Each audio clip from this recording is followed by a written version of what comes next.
Оразбай атамыздың басында мына тас музейді келіп міне қаншама халық азаматтар тамашалап жатыр осы жерде. Иә, мен осы жердің шырақшысы боламын да, мына ағамыз Бәйсейітов Мейрембек деген осы жерде міне төр ағамыз былайша айтқанда осы кісі бас көз болып, жаңағы документтерді бәрін жинақтап осы жерде бас көз болып жүрген азаматымыз. Ағамыз осы кісі. Ал енді мен өзім осыдан 10 шақты жыл бұрын мына музейдің қалай салынғанын айта кетейін. Сонда осында тас қаладық. Ол кезде жастау кезім, сонда мына осы жерден 67 километр қойдым Сабындыкөл, Мейрембек аға. Мына кіндікті деген соның жоғарырағында Сабындыкөл деген көлден әкелдік мына тастың барлығын. Мынау қайрақ тастар.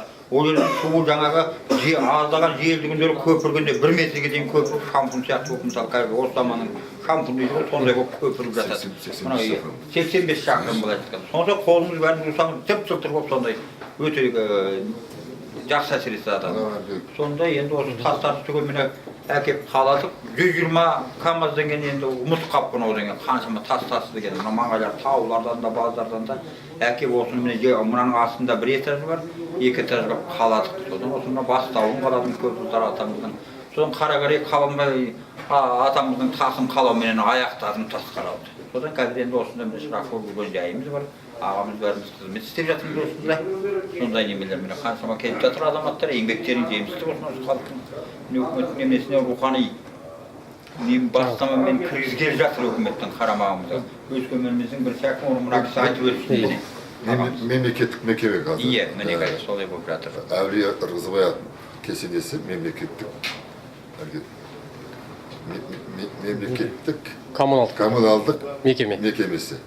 Бұл осы Қарағай ауданының әкімдігінің жанынан құралған мемлекет аудандық бюджетке қарай.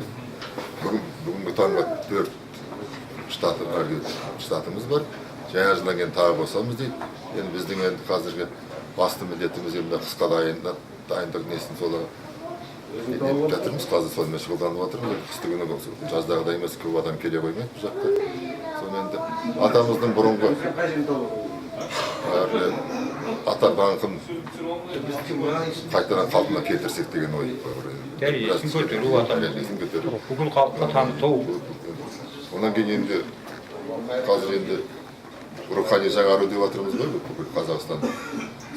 Bir жағы сол бар, оның үстіне туризмде мүмкін бола ма деген бар. Бұл үшін енді аудан әкімдігі, облыс әкімдігі өздері қатты жұмыс істеп жатыр.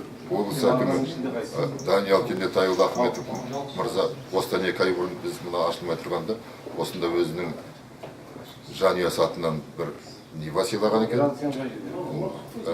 Жаңа әрі жүріндеген. Міне осыны 16-сынан бастап біз соны тегін нетіп жатырмыз, пайдаланып жатырмыз. Аудан әкімі Оразбай Дәбек мырзаға менің өзімнің алғысым болды. Мен осы кісінің өзінің тікелей ұрпағым.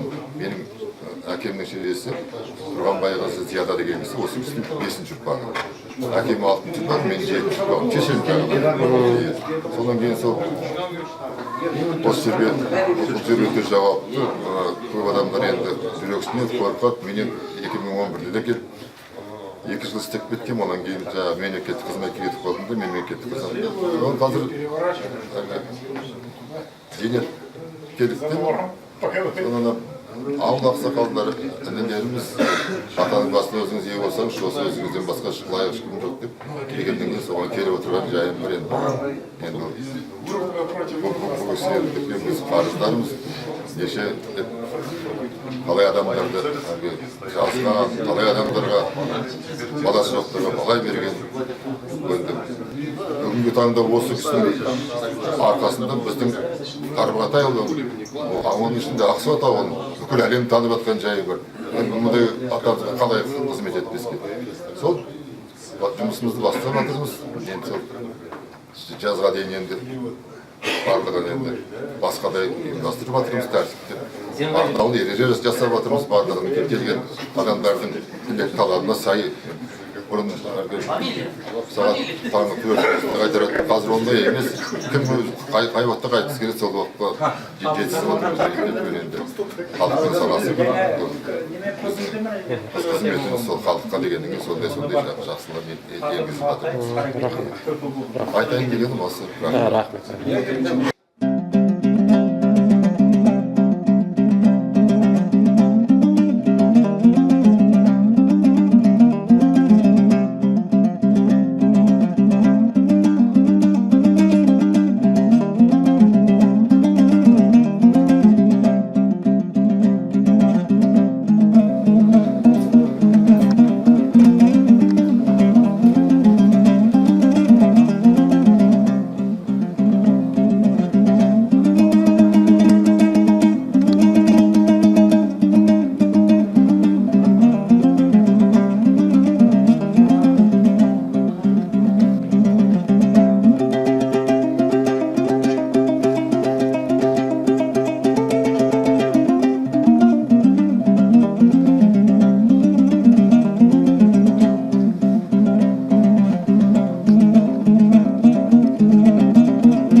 Украинада бұл жерге мен 2003 жылы Украинадан келген туристерді көрдім, Прибалтикадан келген туристерді көрдім.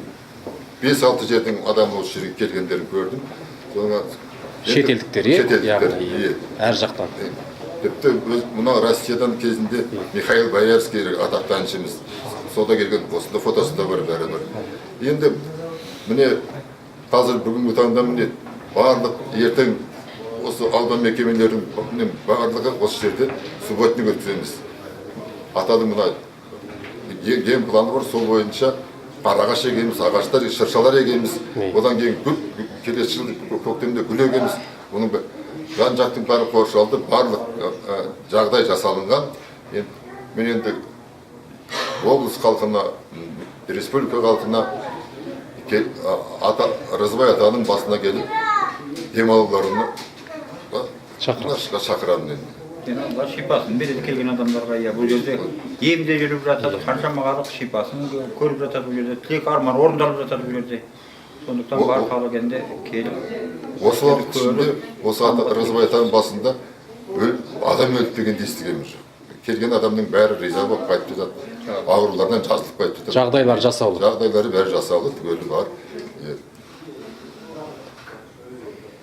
Рахмет сұхбаттарыңызға онда.